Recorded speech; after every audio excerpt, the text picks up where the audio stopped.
CZ is going to serve an 18-month jail time, allegedly. And then also Binance is going to pay $4.3 billion. And then once that is over, Binance will have the green light from the United States, which is an expensive tax to pay. But that is a hugely good thing for Binance in the very long term. Bankless Nation, it is time for your Friday weekly roll-up. We got a lot to talk about, David. What are we starting with? CZ stepping down from Binance and stepping into jail, and also Binance paying $4.3 billion to the Department of Justice. Yeah, we got to find out what that means. Also, the SEC is attacking Kraken, the crypto exchange, for the terrible charge of what? Being a crypto exchange? But also commingling funds? Question mark. What the hell is the deal with that? So we'll unpack all of those details. Coindesk, crypto's largest, earliest crypto news media company, is sold out of Barry Silbert's digital currency group to who? We will discuss. Also, Blast, a new layer 2 on the scene, has caused a bunch of controversy among crypto Twitter and why many people in the crypto industry are kind of just fed up with Paradigm. We'll talk about that. And Argentina is getting a new president elected to Argentina, pro the dollar and pro crypto, question mark. We will unpack all of this and more.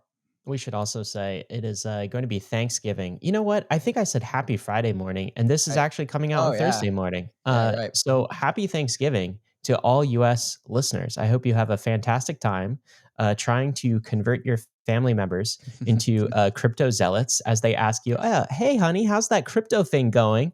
I hope you have a fantastic reply to them because you are listening to Bankless. So you'll know exactly what to say. Right. And none of it will probably make sense to your family members, as usual. Yeah.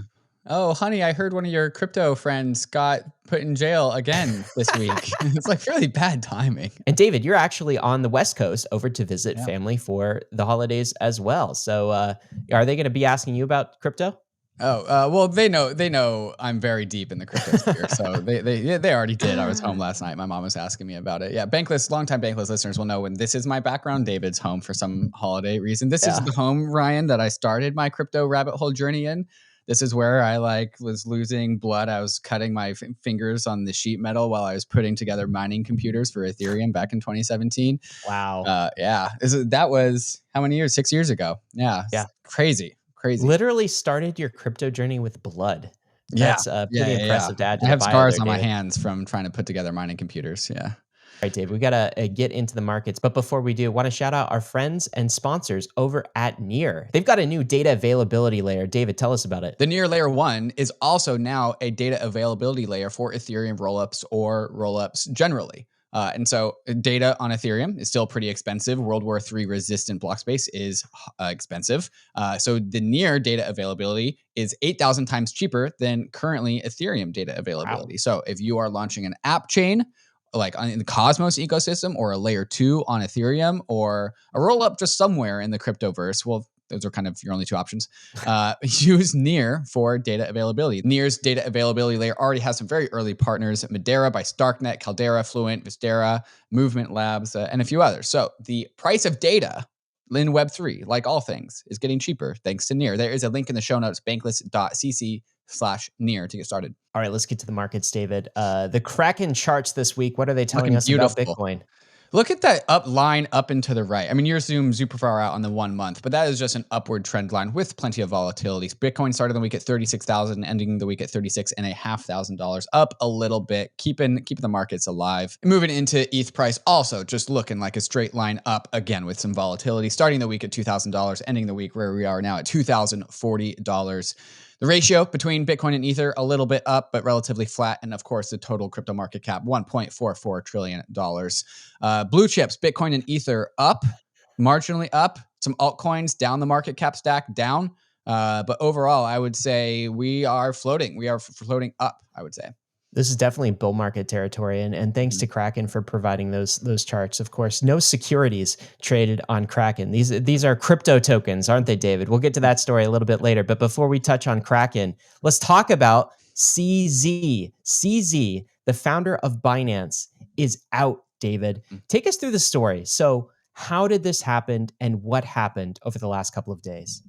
So the Department of Justice of the United States has actually been investigating Binance for a very long time, since 2018, 2019, and it has finally come to a head, finally come to a conclusion. So CZ is going to plead guilty on Friday here in Seattle, by the way, in the court in downtown Seattle, to money laundering charges, as well as Binance is going to pay $4.3 billion. This is a settlement between Binance and the Department of Justice and also the CFTC, the Commodities Futures and Trading Commission, versus Binance. The SEC is not involved here. Yeah, so that's what's interesting about all of this. You said he's going to plead guilty, right? But he hasn't actually pled guilty, and he's going to be pleading guilty in front of a court in Seattle, which coincidentally, David, that's where you are right now. I don't know how that ended up happening. You always seem to end up in the funniest places when crypto Very stuff goes down. To crypto leaders going to court for some reason all the time. Yeah. Okay. So he hasn't pled, but they're putting out all of these press releases ahead of that. Basically, we already know what he's going to plead. We already know what the fines are. We already know what the settlement actually is. And here's a tweet with some of those details that you just recapped. So Binance has to pay $4.3 billion in fines. Binance is reaching an agreement with FinCEN, OFAC, the CFTC, and will give them $1.8 billion. That's part of the $4.3 billion. CZ actually made a statement, better to ask for forgiveness than permission toward operating in the US. So he's like, oh, oopsie, that was my strategy. And, this is how it's playing out. The CZ opposite is also, of the Brian Armstrong approach, I'd say. Yeah, the opposite. And then CZ, he's resigning and he can't operate Binance for 3 years from the start of the agreement. Interesting though, David, he gets to keep all of his equity. Yeah. So he can't operate it, but he's not forced to sell any of it. So he gets to realize all of the upside. He is still a hyper billionaire. I have no idea what his net worth is, but it's multiple billions, many billions. Right. In fact, at one point in time, I think Forbes estimated CZ was like maybe the second most wealthy person in the entire world, like top 5. And so he gets to keep all of that. There's also, though, David, talk of some jail. Like there might be an actual sentence. Can you tell us about that? So CZ is going to be released on bail, $175 million bail. And the agency, the Department of Justice, is looking to seek an 18-month sentence for CZ. Now, why do we know all of these details? It's because this is a settlement agreement between Binance and the Department of Justice. So rather than just carry this out even longer, perhaps CZ is avoiding a much longer sentence, perhaps life. This is the terms of CZ. This is the cost of Binance to pay for a clean slate from the United States government. So post this, CZ is going to serve an 18-month jail time, apparently, allegedly. And then also Binance is going to pay $4.3 billion. And then once that is over, Binance will have the green light from the United States, which is an expensive tax to pay, but that is a hugely good thing for Binance in the very long term. So he's actually going to jail though. That's crazy. I wonder if this is like house arrest, if he can negotiate that, or if it's actual jail.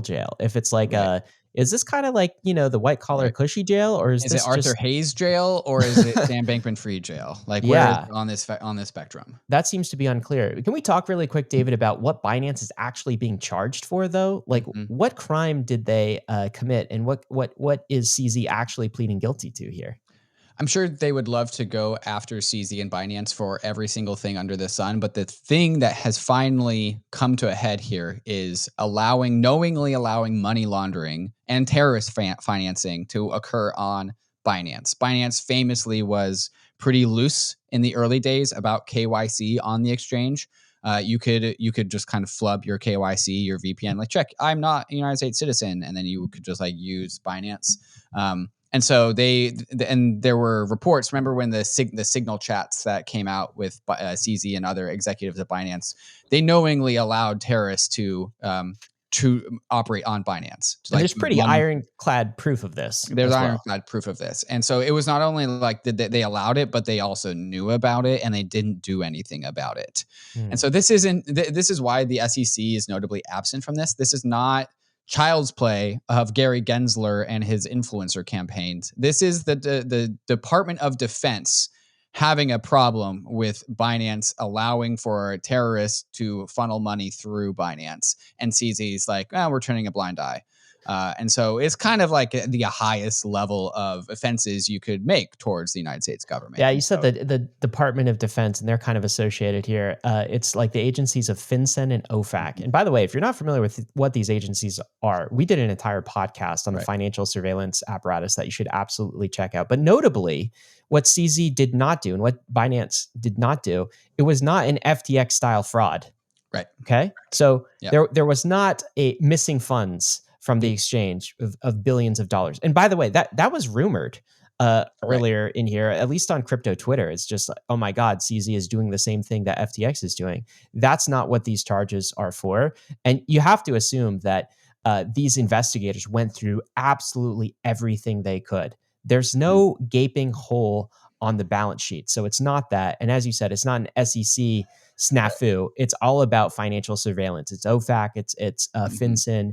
It's not doing the AML KYC. This is the statement from CZ. David, you want to read some of this? CZ tweets out, "Today, I stepped down as CEO of Binance. Admittedly, it was not easy to let go emotionally, but I know it's the right thing to do. I made mistakes. I must take responsibility. This is the best for our community, the best for Binance, and the best for myself." And then he announces that Richard Tang, the former head of global regional markets, is now the new CEO of Binance. And he discusses like the qualifications of Richard and who he is. And then he talks about what's next for him. And I thought this was like a pretty crazy line. "I will take a break first. I have not had a single day of real phone off breaks for the last 6.5 years. It's easy, but it's been grinding for 6.5 years. After that, my current thinking is I will probably do some passive investing, being a minority token shareholder in startups in areas across blockchain, Web3, and DeFi, AI, and biotech. I'm happy that I will have more time to spend looking at DeFi. I cannot see myself being a CEO driving a startup again. I'm content being a one-shot entrepreneur." On that note, I am proud to point out that in our resolutions with United States agencies, they do not allege that Binance misappropriated any user funds and do not allege that Binance engaged in any market manipulation. Funds are SAFU, which is a meme for safe. With that, I look forward to seeing the new leadership take the reins. Please join me in congratulating Richard on his well-deserved promotion. Onwards, CZ. So no misappropriation of user funds, no market manipulation, but clearly doing illegal activity with respect to financial surveillance laws and regulations that are in the book. We'll talk what this means, like how people are reacting to this and how CZ might be viewed through history. But all of this also came to a head in a press release that the Department of Treasury and I believe the CFTC kind of stood up at 3 p.m. on Tuesday, November 21st. And actually, when they announced all of this, some of this news came out ahead of that, and some of it was tied up in this press release. And Janet Yellen actually spoke about this. And here she is addressing crypto specifically in what I would say is a not so veiled threat. Let's listen. And let me be clear. We're also sending a message to the virtual currency industry more broadly today and for the future. If virtual currency exchanges and financial technology firms wish to realize the tremendous benefits of being part of the U.S. financial system and serving U.S. customers, they must play by the rules. And if they do not, the U.S. government will take action. There it is, David. If you want to play in the US and you are a crypto company or a crypto project, you must play by US rules. Okay, but who is she referring to? Because Binance, okay, got him, the number one exchange. Who's the number two exchange? Coinbase, extremely compliant. Who's the number three exchange in volume after those two? Kraken, extremely compliant. After that, we have Bybit, OKX, and KuCoin, who are Asian exchanges, so maybe this message is to them. But we're now talking about the long tail of volume. There's no one left. FTX is gone. Yeah, no. Well, she's just saying this in general. It's David, what I think this is this is a statement of like, we're in control, right? Like we're in the driver's seat. Yeah. Okay. Yeah. Like, let me show you who's boss. Bend the knee. It actually doesn't matter what rules we say. And in fact, what the subtext here is, we're not even necessarily going to give you clarity on what the rules are. But when we say jump, you jump. We are the bosses here, or else we will shut you out of the US market. And what that means is you are disconnected from the entire Western market, right? It's like Europe kind of follows suit. If you're shut out, that's the stick that Janet Yellen really carries here. We'll talk about this a little bit more when we get into the Kraken case. But do you know what is also crypto Twitter found hilarious was the way she pronounced Binance, David? She said the entire time, she must have mentioned this, I don't know, 5, 6, 7 times. Binance is her Binance. pronunciation of Binance. So that's like high class finance. Right. I remember back in 2017, back in 2018, the early days of Binance, people called it Binance all the time. And it was like, it was back in the day when people also would say ETH or ETH. People referred to ETH as ETH. And but if someone starts saying ETH right now, and if someone Right. says Binance right now, it just shows that they Yeah. either don't care what everyone, or they're disconnected. They don't have from any crypto friends. That's for sure. Yeah, they definitely don't. So how big of a deal is this? Let's look at this from the Binance token itself, because there is a token out there that is maybe a proxy for what's going on in Binance world. The BNB token, that is down, what, 12% here on the day? Down 12%. Yeah. So at a fully diluted market cap of $35 billion, we're losing a couple $1 billion of market cap off of the BNB token, down 12%.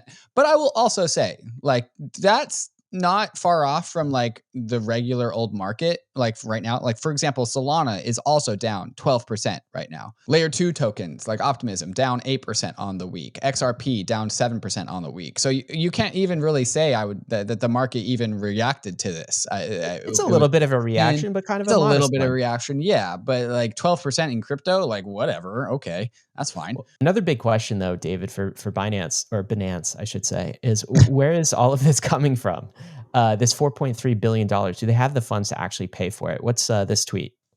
Yeah, so Connor put out a little audit of Binance's crypto holdings from Binance's proof of reserves disclosures that they publicize because they're cool and they do that. So what reserves does Binance have? $6.35 billion in total assets, $3.2 billion in stable coins, and this does not include any off-chain cash balances or held in funds that they don't disclose. So they will likely be able to pay that $4.3 billion fine without actually having to liquidate any crypto. Wow. So they're not going to dump on us. So Binance is basically like, oh, $4.3 billion, we'll write you a check. Here you go. You know, it's like a cost of doing business basically for a company of this size. And honestly, like they probably saw this coming. They probably knew this was coming. You said investigation since 2018. So they've been in the thick of it for a while. So let's talk about some different takes. One angle is, what is the Elizabeth Warren anti-crypto army take? This looks like to me like waiting on bated breath what Elizabeth Warren says about this. Do you like victory laps, David? Because I think this screams of Elizabeth Warren doing a victory lap. The CEO of the world's largest crypto exchange pleaded guilty to breaking anti-money laundering laws. This is part of a larger trend of criminal activity in the crypto industry and sadly predictable. She told us all about this in advance. I urge the Justice Department to investigate Binance for lying to Congress. She goes on, law enforcement and national security officials need additional authorities and resources to pursue money laundering, sanctions evasion, blah, blah, blah, blah, blah. I'll keep working to pass bipartisan legislation to address this serious and dangerous problem. P.S. I was right about Hamas too. I'm not giving you guys any ground. That's not what she said, but I think she's thinking that, David. This is definitely a victory lap from the Elizabeth Warren camp. Nice dunk. But let's compare this to some banks. So Poppy Chulo Grimm, crypto Twitter account says, the enforcement against CZ is insane. For perspective, in 2010, Wachovia Bank, owned by Wells Fargo, was shown to have purposefully laundered $378 billion from the Sinaloa cartel. I think that's a Mexican drug cartel. Yes, it is. Wow. Between 2004 and 2007. So $378 billion. How much was Wachovia Bank fined? $160 million. Okay, Liz Warren. Okay, explain that one. Go after the banks who are subsidizing your narrative against crypto. Like, come on. Yeah. David, you've got a take about this. So there's another question of what does this mean for crypto in general? Is this bearish? Is this bullish? You say it's bullish. This is David Hoffman tweeting, a Department of Justice settlement with Binance is hugely bullish. Binance takes a hit, but gains U.S. approval and regulatory clarity moving forward. The whole industry gets further legitimized. So, David, you choose to interpret this news as bullish. Mm-hmm. Why? Do you remember when Do you remember when the Bitcoin was seized from the Silk Road and then it was auctioned off by the government? Oh, yeah. And there was a premium on that Bitcoin because people wanted to buy Bitcoin that was like blessed by the United States government. If the United States government is selling you Bitcoin, that Bitcoin is clean. And this was back in the days of when just like everyone was worried about like the UTXO traces of their Bitcoin coming from dirty sources. So Silk people Road paid like stuff. a 5 to 10% premium on Bitcoin that was clean. So I'm kind of making this same comparison. Binance is going through the trials of the Department of Justice. CZ is paying his debts in 1.5 years of jail time and $50 million fine personally that he has to pay. Binance is paying a $4.3 billion to wipe the slate clean. This is what happens now. Moving forward, Binance now has a clean slate. They now have a green light of being washed by the government, and they are now further legitimized so long as they don't do anything wrong moving forward. Yeah. And so going back to like, who are the biggest exchanges that own over 90% of centralized crypto trading volume? Binance, which is clean now, Coinbase, which is regulatory compliant, and Kraken, which is regulatory compliant. So like, come on, like that's just massive tailwinds for crypto skeptics to get onboarded into crypto. Yeah, I'll note that the regulators didn't shut Binance down. Okay. They let CZ keep his, $4.3 billion. It sounds like a lot, but it's a slap on the wrist. So they're indicating that they want to control these exchanges, not shut crypto down. And that is some certainty that has been injected into the market. I think there's another question though here is Binance CZ, good or bad? You know how we all like to put people in especially in crypto, in binary camps. You're either good or you're bad. It's dark or it's light. This is a Nick Carter take on Binance and CZ. I think we can acknowledge that Binance has been a critical linchpin of crypto adoption globally, while also granting that knowingly facilitating 1 billion in flows to sanctioned entities is extremely bad and not a victimless crime. So this is Nick Carter saying it's kind of mixed, right? They did some good things, they did some bad things, not a victimless crime. This is Danger reflecting a similar sentiment. A little sad by the Binance suit, but at the same time, it seems relatively reasonable given all the evidence. Binance was shady indeed towards governments. As far as I can tell, they did right by their users, their true crypto ethos. Maybe the skews a bit more kind of light, which is very interesting. My personal take is, say what you want about CZ. He did onboard millions of people into crypto, and he didn't steal our money. We've had a lot. We've had a lot worse bankers, David. We've had Alex Mashinsky in this space. We've had Sam Bankman-Fried in this space. We've had the BlockFi people. And the bottom line for me is like, I still probably trust CZ more than U.S. regulators. And I don't know what that says about U.S. regulators or what that says about CZ. So I'll grant that he's kind of like a neutral type of character here. My take is he was definitely a profit maxi. He definitely was sloppy with respect to AML KYC compliance.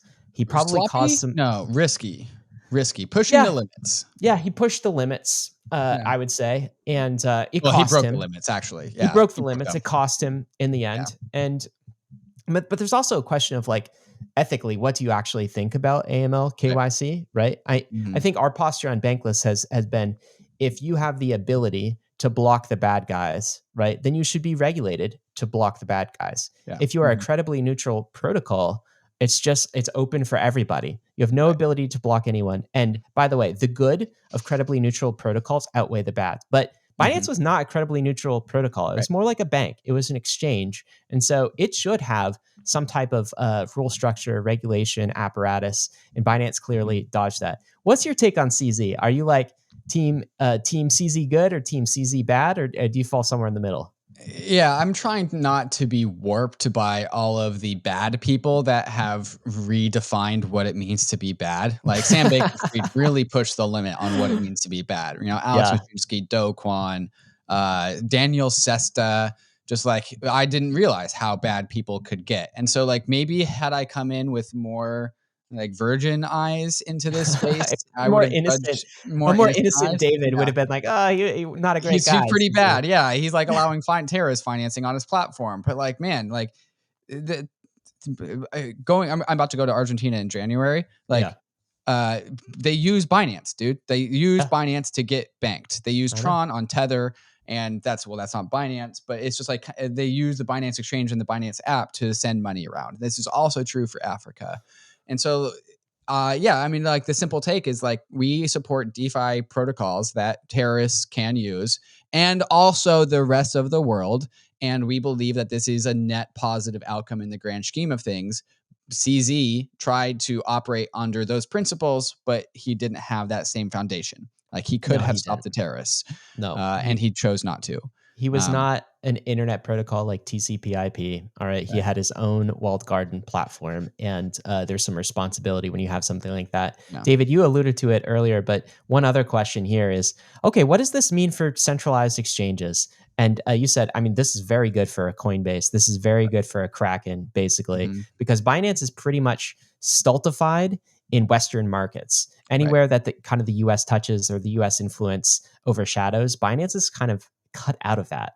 And it looks like, I think to me, that US regulators are doing some king-making here. They're slapping around Coinbase. We'll talk about it soon. They're slapping around Kraken as well. But that will also boost up Coinbase and Kraken, I think, in these markets. And so that is a massive factor here. I saw one last take to round this out on. I saw this one take from Emily Parker, the end of the borderless crypto company. She wrote this in Coindesk. Basically, is saying BitMEX was also a borderless crypto company, and BitMEX got axed like right before the start of this last bull market. I think in like 2020. That was Arthur Hayes' exchange. And it just famously operated like very light KYC AML and just used crypto as payment rails. And Emily Parker's take is like, well, Binance was the last borderless crypto company, the last like Pirate Bay, the one that you couldn't really stop. Just like skipping around jurisdiction, exactly, like where am I located? Our offices are virtual, that kind of thing. Exactly. So one passage that I liked was, we will probably never see another company quite like Binance. Crypto itself might be borderless, but crypto companies may find it increasingly hard to operate outside of legal or geographical boundaries. In the early days of crypto, it seemed possible to launch a massive exchange that slipped through the grasp of any jurisdiction. Those days are gone. And Ryan, thematically, this kind of lines up with where we see the globe heading, like generally. We, as a globe, are not globalizing. We are balkanizing. The internet is becoming balkanized. The walls between China and the United States are going up. The walls between Russia and the EU are going up. Walls generally across all domains, digital or physical, are generally going up. And I think this fits into that story. And what else fits into that story is underlying Web3 decentralized, credibly neutral protocols that give no Fs about those walls. And so this is the increasing retreat from globalism, the increasing strength around borders, and also the increasing ripeness for protocols that slip right around those borders. I think this is perfectly in theme with the thing that we've been seeing over the last 5 years or so. Yeah, you're right, David. I think crypto exchanges are going to have to be geopolitically aligned moving forward, some axis of power, and they can't be in both camps at the same time. It's further balkanizing. We got a lot more to talk about, including another crypto exchange that's on the hot seat. The SEC is accusing Kraken of what? Being a crypto exchange. Very different charges here. And also maybe commingling funds? Question mark? What's up with that? Let's unpack that. Did. Let's talk about that. Did they really, Gary? Yeah, did they really? Come on, Gary. Also, there's a new layer 2 on the scene. It's called Blast, and everyone is super happy about it. Actually, not so much. There's a lot of controversy. We'll get to those things and more. But first, we want to tell you about the sponsors that made this episode possible, including our number one. Hear this, Gary Gensler. The number one preferred crypto exchange. Kraken. Only tokens, no securities. It's called Kraken. It's called Kraken. In solidarity, right now, if you're listening to this, go create a Kraken account. Kraken knows crypto. Kraken's been in the crypto game for over a decade, and as one of the largest and most trusted exchanges in the industry, Kraken is on the journey with all of us to see what crypto can be. Human history is a story of progress. It's part of us, hardwired. We're designed to seek change everywhere, to improve, to strive. And if anything can be improved, why not finance? Crypto is a financial system designed with the modern world in mind. Instant, permissionless, and 24/7. It's not perfect, and nothing ever will be perfect. But crypto is a world-changing technology at a time when the world needs it the most. That's the Kraken mission, to accelerate the global adoption of cryptocurrency, so that you and the rest of the world can achieve financial freedom and inclusion. Head on over to kraken.com/bankless to see what crypto can be. Not investment advice. Crypto trading involves risk of loss. Cryptocurrency services are provided to U.S. and U.S. territory customers by Payward Ventures Inc., PVI, doing business as Kraken. Introducing USDV, a better type of stablecoin. Currently, billions of dollars in stablecoin yield each year are paid to Tether, Circle, and other central issuers of major stablecoins. But what if yield could be shared with the protocols that use it? Those protocols, in turn, can decide how to reward their users. USDV shares its yield with a community of apps and developers that mint it. Every USDV is backed one-to-one by US Treasury bills which pay yield. This yield flows out to the community of USDV issuers, so your protocol or app can get paid for helping end users convert other stables into USDV. This works thanks to a breakthrough technology called color trace from Layer 0. Without it, it was impossible to attribute users of a token with a specific issuer, but now we can. USDV is live on Ethereum, Optimism, Arbitrum, and other chains, and it's already available on over 20 exchanges such as Curve, BitGet, Velodrome, and Stargate. Start participating in the yield from treasury-backed stablecoins at bankless.com/USDV. Introducing GMX, the deepest on-chain futures market to trade Bitcoin, Ethereum, and leading altcoins. GMX is a permissionless, decentralized exchange that offers perpetual futures and spot trading, lightning-fast trade execution and competitive pricing with the security and self-custody of a decentralized exchange. GMX is live now with V2, bringing new optimizations to on-chain leverage trading. And even more than an improved trading experience, GMX will reward you for just participating. All GMX users can easily set up a referral link. And with $12 million of Arbitrum grants being distributed as incentives and over $150 billion in trading volume to date, all settled on-chain, GMX is leading the charge in terms of opportunities for DeFi liquidity providers. The future is on-chain with your wallets, with your trades, and with your money in your own hands. Try it out now at app.gmx.io. The SEC is attacking Kraken this week. New charges dropped from Gary Gensler's SEC. I'll read the press release title. The SEC charges Kraken for operating as an unregistered securities exchange, a broker, a dealer, and a clearing agency. Otherwise, I think, David, known as a crypto exchange. Maybe you can't do that in America. I'm not so sure. David, tell us some of the details here. What are the claims that are being filed against Kraken by the SEC? Yeah, so the SEC alleges that Kraken provides a marketplace that brings together the orders for securities and multiple buyers and sellers and thus operates as an exchange. The only part about that is that they use the word securities. Engages in the business of effecting securities transactions for the accounts of Kraken's customers and thus operates as a broker. Engages in the business of buying and selling securities for its own account without an applicable exception and thus operates as a dealer. Serves as an intermediary in settling transactions in crypto asset securities by Kraken's customers and acts as a securities depository and thus acts as a clearing agency. All of these, Ryan, are normal crypto exchange operations. The only thing that is different here is that they are being flavored by this security word. Basically saying that, hell, all those things that you are doing, all those assets, all those tokens, all those coins are all securities, and therefore everything you do makes you a securities exchange. Yeah, and if I'm reading this, David, they of course, as usual, because they dropped a similar suit against Coinbase, right? So this isn't the first time, but they mention a few, token, what they would call securities. We call these just, crypto assets or tokens, cryptocurrencies. ADA, so that is Cardano, Algorand, Atom, File, Flow, all sorts of things as usual. But they're basically saying these are all securities. I know we've provided clarity. They don't admit to that, but these are all securities, and you've been running a securities exchange illegally in America, and they're taking them to court over this. And this, Ryan, in combination with just the Department of Justice going after CZ and Binance, I think is one of the reasons why the long tail of crypto assets, the market, is down this week. Like Bitcoin and Ether relatively unfazed this week. Like Ether is actually up, but like tokens are down this week. Like the long tail, like Matic, Solana, Filecoin, like all these ones like listed here are down. And that's the same thing that happened last time the SEC did this, when they actually named names. And I think just like these three-letter agencies going after crypto is kind of like rattling the markets and scaring them out of like the altcoin season.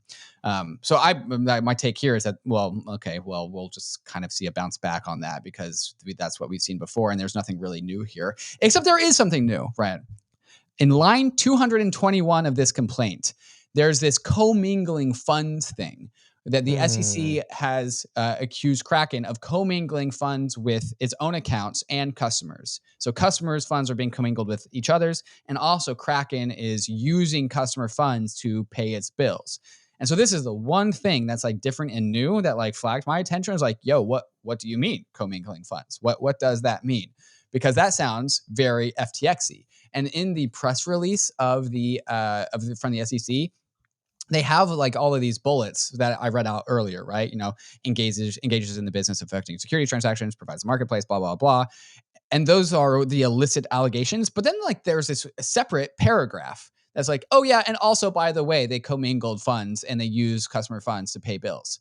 Yeah, It's like, it's like, why wouldn't you lead why with wouldn't you lead with that? Why wouldn't you put that in the bullets? And so like, oh, by the way, they also did this thing. And like the verbiage that they use sounds very FTX-y, right? Just like, we all have the trauma, the PTSD of like FTX using customer funds. And that's definitely what they are alluding to in this press release. Okay. So what do they mean? Like they have the statement in line 221 and 222 of the accusation. Here's what they say. Separately, Kraken treats some fiat and custodial accounts as its own and not the customers, supposedly because Kraken's customers owe Kraken fees arising from the customers' trading. This is true. For example, Kraken has at times paid operational expenses using funds held in customer custodial accounts. This is another example of improper commingling of funds that increases investor risk, which registered security intermediaries are prohibited from engaging. Kraken does not disclose to its customers that Kraken commingles customer and corporate fiat in either customer custodial accounts or Kraken's corporate operating accounts. Once again, what does this mean? Here's how this works. And this is how all crypto exchanges work, Ryan, is that when you deposit your crypto onto Kraken or Coinbase, and then you make a trade, that trade incurs a fee. This is how exchanges make business, trading fees. And so all of a sudden, the crypto that you deposit to them, some of that crypto becomes the exchanges because of the fee. But because that state is not immediately reflected on chain, well, then all of a sudden, the fee that is collected by Kraken and the customer deposits from the customer is still in the same wallet. It's still in the same address because Kraken's internal ledger and the Ethereum blockchain or like the Polygon layer 2 or Solana, they don't update that immediately. And so in one moment of time, there is a commingling of funds because of that discrepancy. It's just a temporary commingling is what you're saying. Yeah. This is Nick Carter who's talking about this. So something people don't understand is that there's always cross-flow between customer and exchange funds, as there's always some overlap due to ordinary latency in operations. Commingling is a big boogeyman, but all exchanges definitely have some overlap, even if for short periods.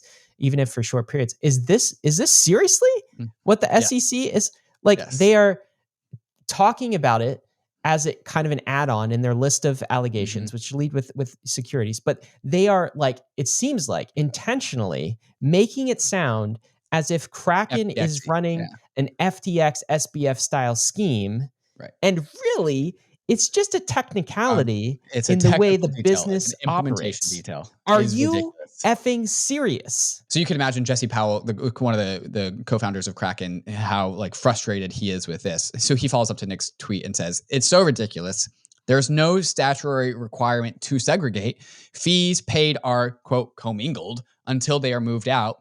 Exchanges can have customer accounts for foreign exchange or whatever, like any other business customer. And 4, there are reorgs, chargebacks, failed settlements, and bank errors. These are all things that would lead to like a discrepancy in the ledger that needs to be accounted for with time."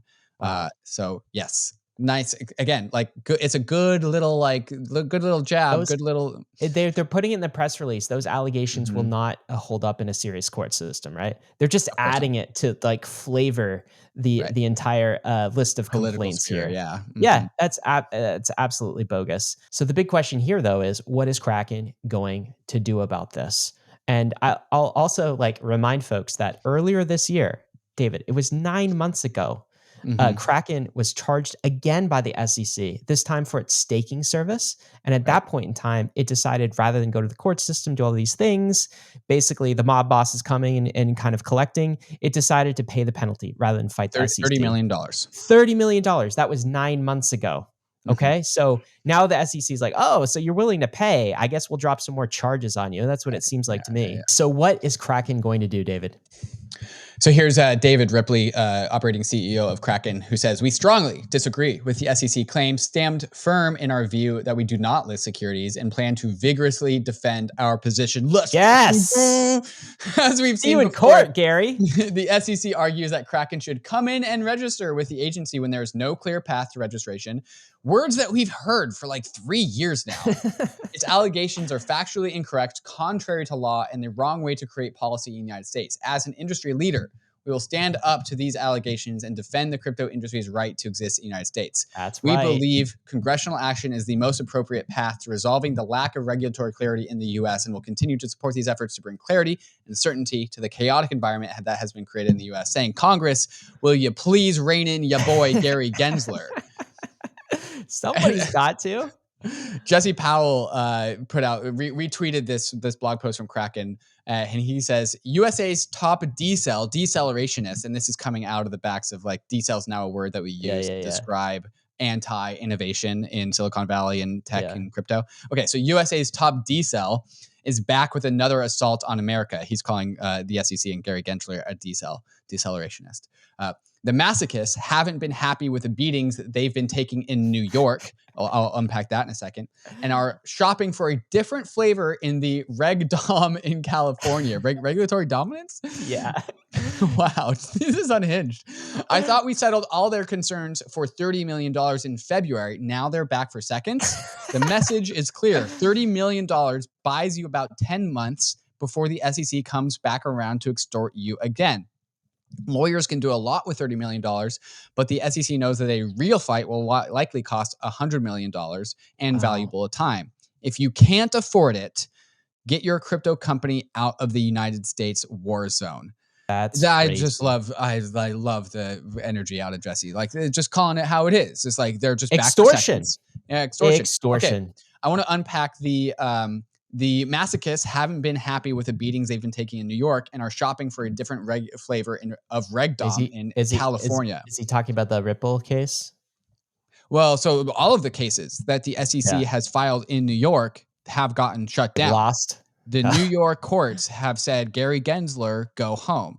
And so this allegation against Kraken was filed in California, which is brand new, clean slate regulatory jurisdiction. The SEC is like, hey, California, all you liberals over there, I'm a liberal, I get to say that. Will you guys like please like help us take down Kraken? Like New York's not doing it. Like, can you guys help us? Well, they're diversifying their court cases, basically. Right. They got a new exchange and they've got a new court system in a new state, and they're trying to, like, they keep losing, but what does it cost them? I mean, they're getting paid by tax funder dollars. It doesn't cost them anything to keep bringing these court cases.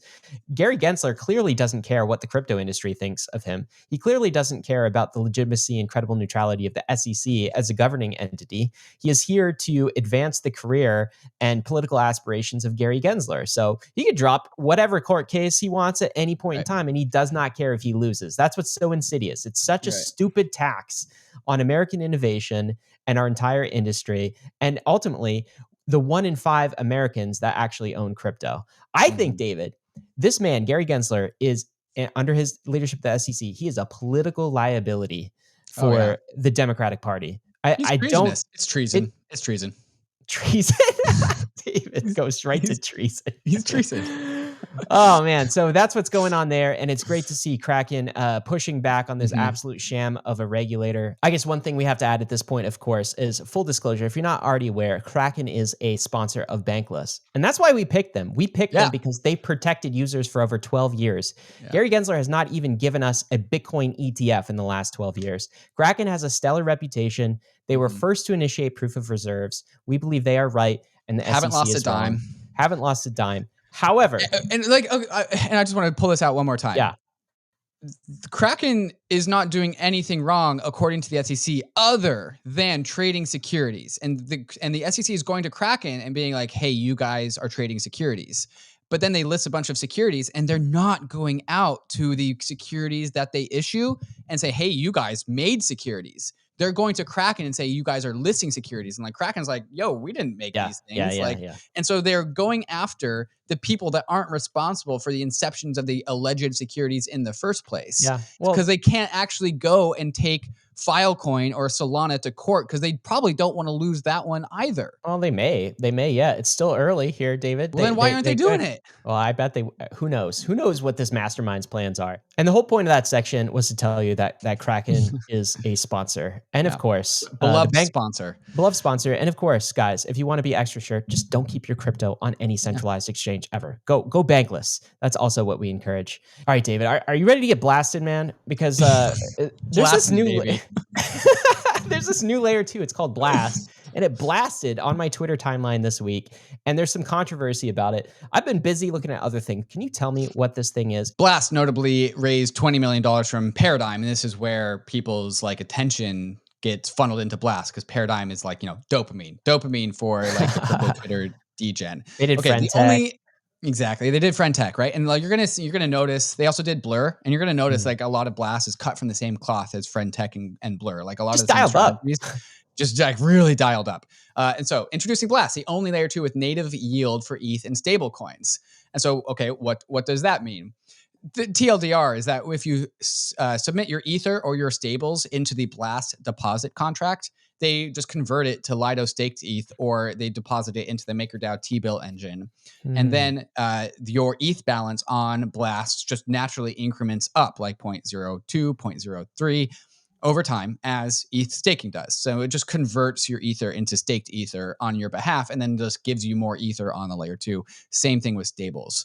And so like, kind of cool, I guess, but that's kind of cool. Yeah, you're depositing everything. Every asset is yielding. I mean, there's some risk associated with that, so people have to keep that in mind. Is it really any different than depositing staked ETH or our ETH and then minting our ETH on a different layer 2? Actually, straight up, no, it's not. It's just not. Maybe arguably better UX. It just saves you some transactions. Maybe. Yeah. Okay. Continue.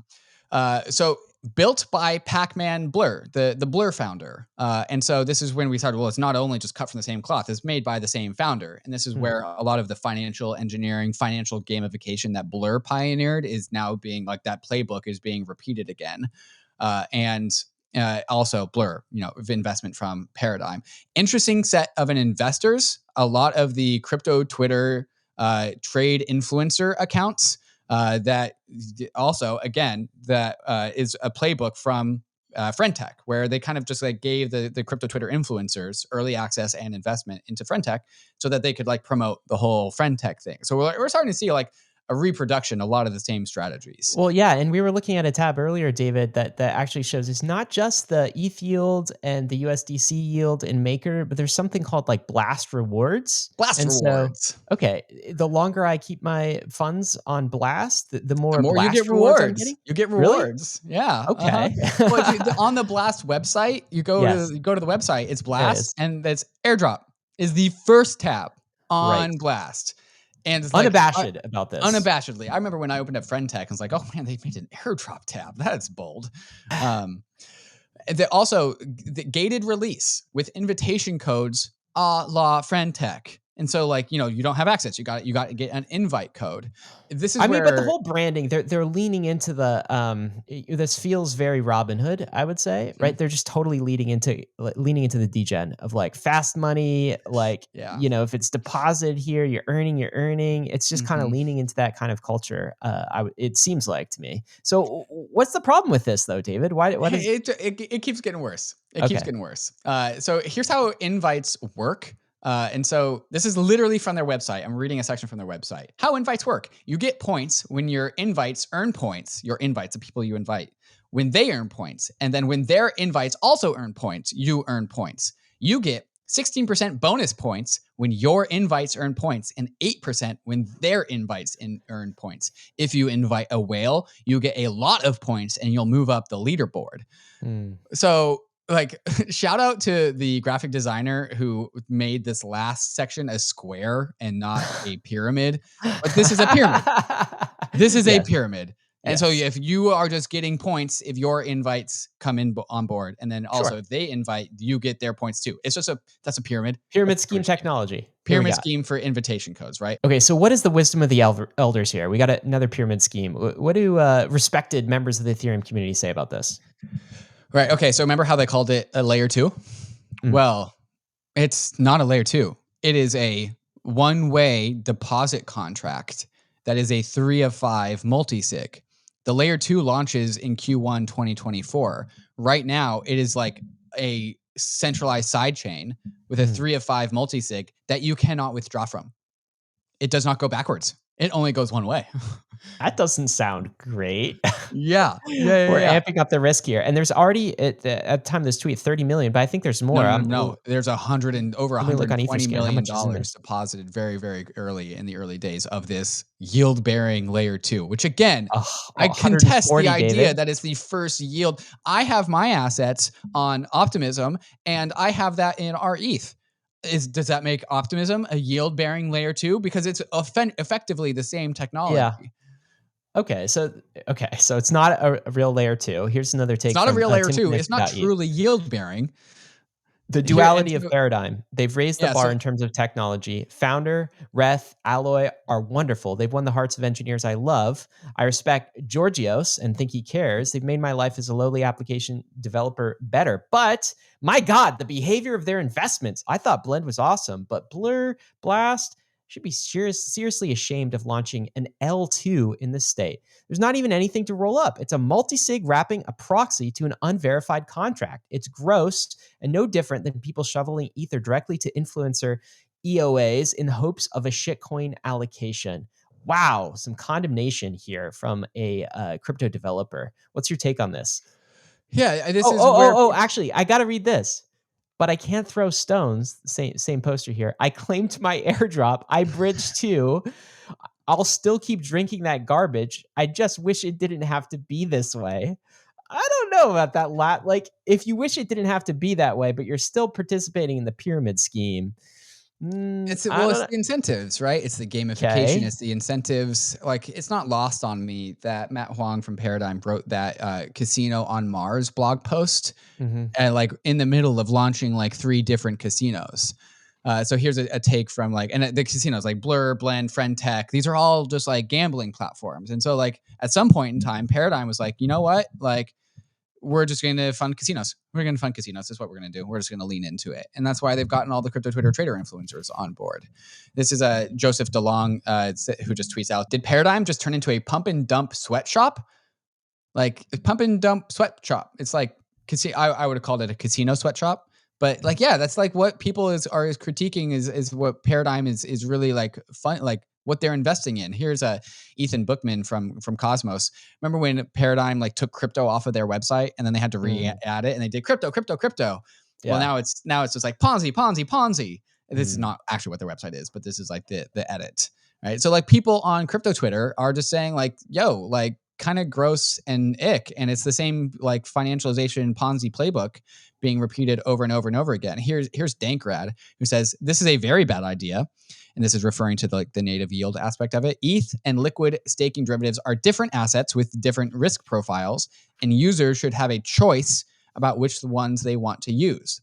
The same is true for different types of stablecoins, saying that just like, oh, if you deposit your assets into Blast and then they swap it out for staked ETH and MakerDAO Treasury, it's like that is a choice that they are enshrining into the quote unquote layer 2 that's removing user choice. Okay, but so let me push back on that. Is there the possibility, David, you're being a bit puritanical about this, maybe, right? So this is Udi, of course, who's always the one to call out any hint of, maybe puritanism or what we might call sobriety. Says, actually, the thing you're calling a very bad idea would actually be more accurately described as a trade-off. Isn't this just a trade-off? Dankrad replies and says, I'm not against the trade-off, but against misnaming things to confuse users. They can make their base asset form of an LST, but they should call it that instead of ETH. And there's an element, David, of like, are they doing anything? Like, if you don't like the pyramid scheme mechanics of it, just don't participate, right? Sure. I think that's a counter to this. It's not, Sure. But also, I understand the reaction, and I think the reaction from the crypto community is just oh God, another pyramid scheme. Is that all Another we're Ponzi. offering to the Yeah. world? Mhm. Like, we're just kind of tired of this. And I certainly feel that way. Like, I'm done with the roller coaster of like the exact same mechanic, only in this mechanic, it's more pyramid schemey. That's not really innovation. That's not really going to like change the world. And I think Paradigm maybe, and this particular project caught crypto in a moment where it feels like it's just jumped the shark. You know, Yeah. like we're Yes, just kind of that's a done great with way it. to put it. Yeah. And the mood has shifted. And I think Paradigm and maybe Blast is taking the full brunt of that Right. mood shift, whether fair or not for this particular project. Well, the jumping the shark thing is just like, oh, well, we saw the gamification of incentives on Blur. We saw the friend tech invite code system work. Let's like put everything that we've learned and just go full casino. Let's just turn it up to 11 on the casino side of things. Yeah. And like to some degree, there are the crypto Twitter trade influencers, the one that's like listed in the announcement. And there's all of that money sloshing around playing games independent from like the innovations in the layer 2 space. It's not about like any of the optimizations that Solana is making. It's not any of the optimizations that the super chain is making. It's just like the casino on Mars.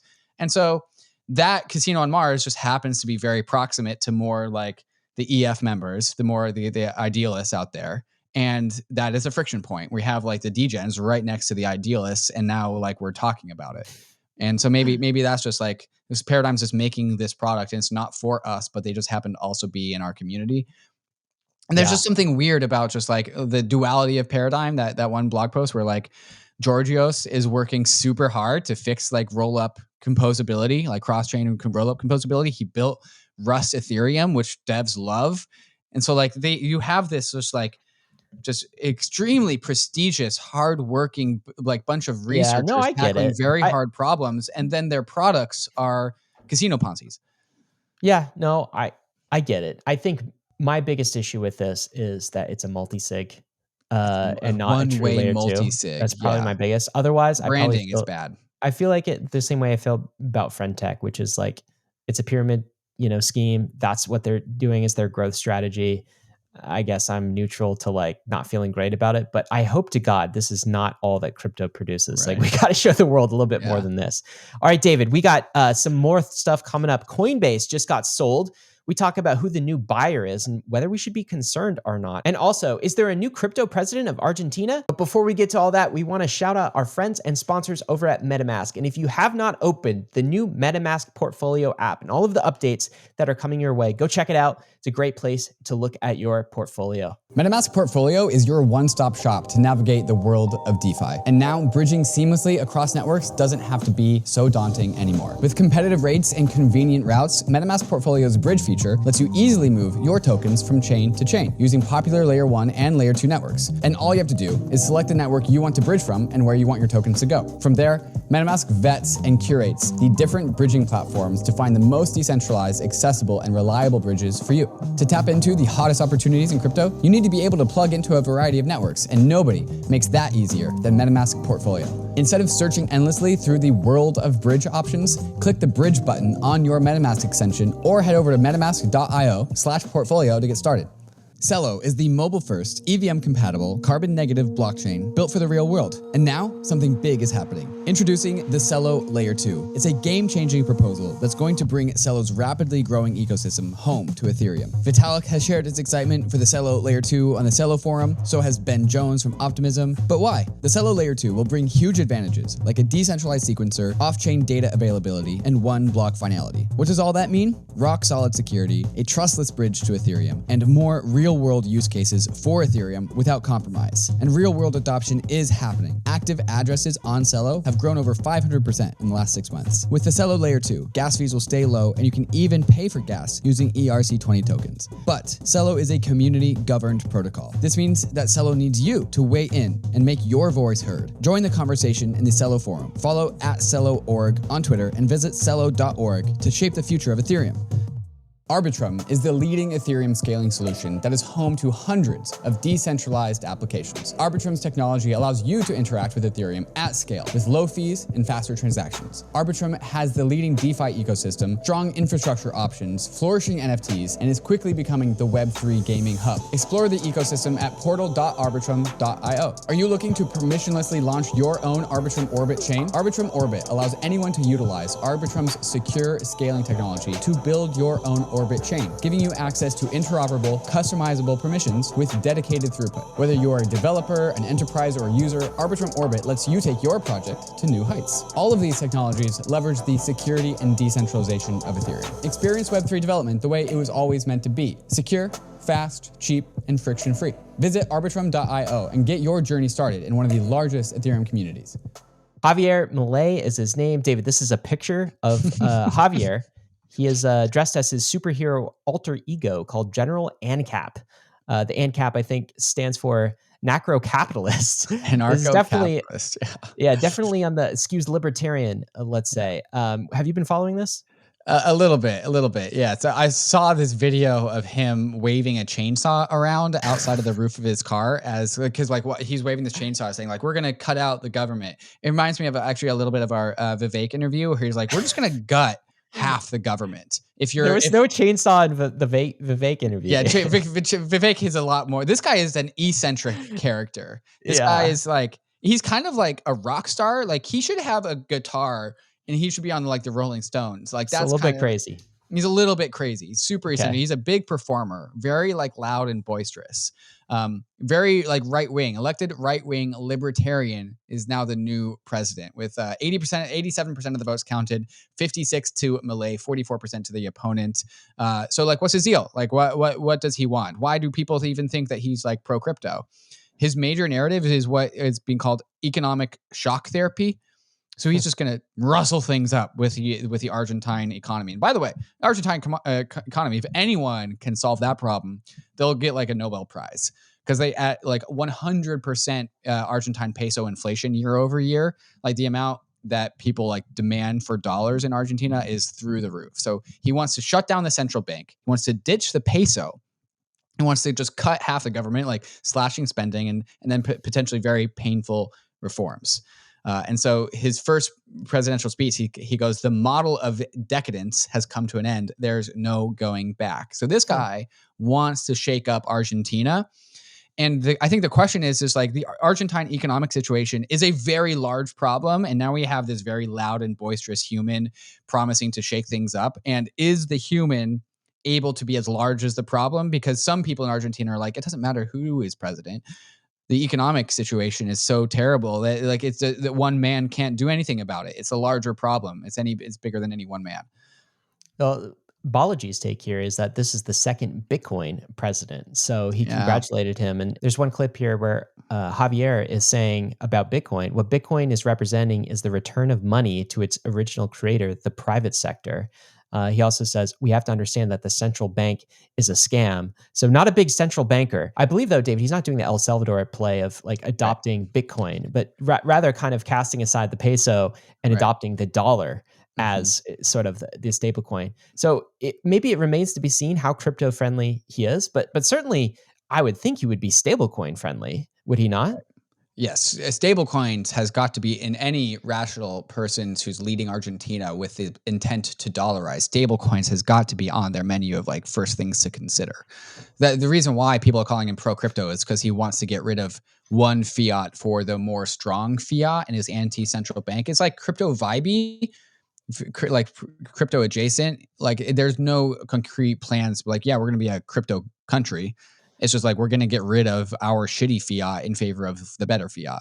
Well, David, you are going to Argentina pretty soon, right? It's like the beginning of next year, I believe. Yeah, so 3 weeks and 1 week in Buenos Aires, 2 weeks in Patagonia. So I'm going to hang out with a bunch of Argentines. I'll get their take.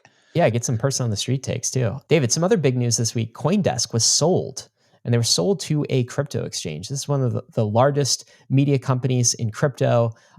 And they were bought by a company called Bullish. This is the crypto exchange. Dave, do you remember who Bullish is? And like, it's from my distant past, I recall this name. And you really had to dust off the old like memory addict to get downloaded on this one. So DCG, Digital Currency Group, also the conglomerate that owns Grayscale and Genesis and is in a lawsuit with Gemini. They need to raise capital to fill the hole in their balance sheet to pay back Gemini and all the other creditors of Genesis, who has like $1 billion hole in it as a result of all the fallout from 2022. So in that end, they have accepted a bid to sell Coindesk, the 10-year-old crypto news company, to Bullish, a crypto exchange. Where did Bullish come from? Bullish is a subsidiary of Block One, which was launched a crypto exchange, Bullish, subsidiary of Block One. Where is Block One? This is going to be for like the longtime crypto people. Block One is the people that made the EOS blockchain. And so this is what, if any Ethereum person is calling like Solana the EOS of this cycle, this is like why we're getting like some people get like the PTSD of Block One and invoking that. Block One raised a $4 billion 2018 ICO to do this high throughput, free transaction fees EOS chain. And they raised $4 billion in Bitcoin. And Ryan, they didn't sell any of that Bitcoin. So that $4 billion in Bitcoin in 2017 to 2018, when they were raising that money, is worth some crazy amount of money now. 164,000 Bitcoin. That is more Bitcoin than MicroStrategy. They have more Bitcoin than Michael Saylor. Why don't people talk about them? Well, because like on the Bitcoin Treasuries website, it's a treasuries for public companies. And Block One is like this private conglomerate that has this massive amount of Bitcoin that they got from like this very dubious ICO to make this very high performant blockchain. Okay, so the big question here is this good or bad for crypto media? And this is Jason from Blockworks who gives his takes, and I think he says it's bad. The Coinbase and Bullish acquisition is bad for our industry, and then he lists some thoughts. Why is Jason saying this is bad, David? He's basically worried about the conflict of interest between Coindesk, a journalist company, a journalist media organization, and being bought by a crypto exchange. And he says this is like NASDAQ buying the Wall Street Journal, or like Binance buying Coindesk. It crushes editorial integrity of the brand. I'd assume every reporter will leave within 6 months. Now, Jason, founder of Blockworks, is a inside of the media world, and so he probably would be concerned about this, and also perhaps has a bias. On the flip side of things, Ellie Tan, who's a journalist at Coindesk. Fun fact, Ryan, we've had him on Bankless. I interviewed him. He's one of the few in-person interviews that I did in my apartment. Eli Tan retweeted this tweet from Yano and said, "How many market nuking scoops does Coindesk have to prove its editorial independence?" Interesting. Yeah. And I remember back in the day, editorial independence was a big problem at Coindesk. Like the bags of Barry Silbert and the articles that went out of Coindesk in like 2017 to 2019 were very, very aligned. That is no longer the case. And I think now I'm willing personally to extend Coindesk the benefit of the doubt. I think they have totally proved themselves to be editorially independent. Why the founders of Bullish are interested in buying Coindesk is perhaps up to be scrutinized, but anyone inside of Coindesk, I think, totally gets the benefit of the doubt. Yeah, I mean, they look, they broke the FTX story and it ended up costing their parent company everything, DCG everything. Right? It ended up causing this selling of Coindesk. They still broke it. Yeah, I guess I'll give them the benefit of the doubt for a while, but you really have to wonder how Coindesk will operate when it's under new management. So under the previous management, I think they proved that they had editorial independence, whether that continues moving forward or not. But I do think the big signal will be how many of the journalists actually stay. Those with integrity, if they stay and if they feel comfortable operating under new management, that's probably a signal that they're able to maintain their editorial independence. So I guess for me, it's to be determined, David. Getting into some optimism news, there was this blog post that came out that really got me excited, Ryan, talking about shared upgrades for OP stack chains. So this is a roadmap for some upcoming technical improvements to the OP stack. Two main components. This first component focuses on changes that will impact OP stack nodes and node operators, enshrining a protocol version. That means that anyone using the OP stack for their chain can easily track whether their infrastructure is up to date and in sync with the official latest protocol version. That's component number one. The second component of two just simplifies the multi-chain contract upgrades with a multi-chain upgrade contract. So eliminating hard-coded configurations, super chains, all the OP stack chains that are part of the super chain can share one set of implementation contracts and therefore perform multi-chain protocol upgrades inside of a single transaction. So one single transaction upgrades the Optimism mainnet, the base chain, Zora, public goods network, anything that is an OP stack chain that wants to be a part of the super chain can all upgrade in unison. So this is one of many mechanisms that it would take to have to recompose the Ethereum many layer twos into like this one singular system. There's no one single silver bullet, Ryan, for reintroducing composability across Ethereum layer twos. One of my tweets this week, Ryan, was the layer two fragmentation on Ethereum is just going to die 1,000 cuts. And this one is a very deep cut, I would say, like single unison protocol upgrades for all OP stack chains that want to be a part of the super chain. Pretty cool. So the governance process to implement this multi-chain contract upgrades will kick off in early 2024. Yeah, I think that has been a major criticism of Ethereum and its layer two strategy this year is just like fracturing of governance, fracturing of the user experience, fractioning of composability and liquidity. And so now the story is, some of that's true, actually, in exchange for scalability. But the story is, how does Ethereum stitch it all back together? And I think there's some promising solutions ahead that we'll be talking about in the weeks to come. David, you ready for meme of the week, man? I am. Let's do it. All right, happy Thanksgiving to you. And this was the meme of the week we decided. Saw one of your crypto friends got in trouble this week. David, we're looking at a picture of an awkward family dinner, get together, sitting around the Thanksgiving table with all of your relatives looking at you and asking you about your crypto friend who got in trouble this week. And that would be CZ Binance, all of our crypto friends. Right. Happy Thanksgiving. I'm actually going to be sharing the day after Thanksgiving with CZ because I'm going to go down to the courthouse and I'm going to wait. Tell us more about that. Okay, so we talked about earlier. You were actually in Seattle. This is just I'm in Seattle right now. I don't know how you do this. Whenever you go to a mountain, something bad happens to Gary Gensler. You went to Montenegro. And, where Do Kwon was arrested in Kwon just happened to be there. Now you just happen to be in Seattle and CZ is there. So you're actually going to go to his... He's got a date in the Seattle courthouse at 9 a.m. Seattle time on Friday. Where he's going to plead guilty. Where he allegedly is going to plead guilty. And yeah, he's got a date with the court. And I remember, hi, CZ? You're going to shout out? If I can, yeah. Like, I'm going to go watch this. Yeah. I remember going to this courthouse like way back when where I had to like contest a speeding ticket. Yeah. I've been to this courthouse. Yeah. That's hilarious. All right, guys, we got a moment of Zen for you. If you enjoy how Janet Yellen pronounces Binance, you will enjoy this, I think. Some disclosures, of course. David and I, we are investors and advisors for Optimism, big fans of that project. Also, as we mentioned, Kraken is a strategic sponsor of the show. We are long-term investors. We're not journalists. We don't do paid content. There's always a link to our disclosures at bankless.com/disclosures. And you got to know, crypto is risky. You could lose what you put in, especially if you deposit in Blast. But we are headed west. This is the frontier. It's not for everyone, but we're glad you're with us on the Bankless journey. Thanks a lot. We are here today to announce that the Justice Department has secured felony guilty pleas from the world's largest cryptocurrency exchange, Binance. Actually, it's Binance. Binance. Binance. Largest virtual. Binance. Binance. And let me be clear. It's Binance. Binance. Binance. Binance. Binance. And let me be clear. It's Binance. Binance. Binance. Binance. It's Binance. It's Binance. Binance. Let me be clear. It's Binance. Binance. Binance. Binance. Binance.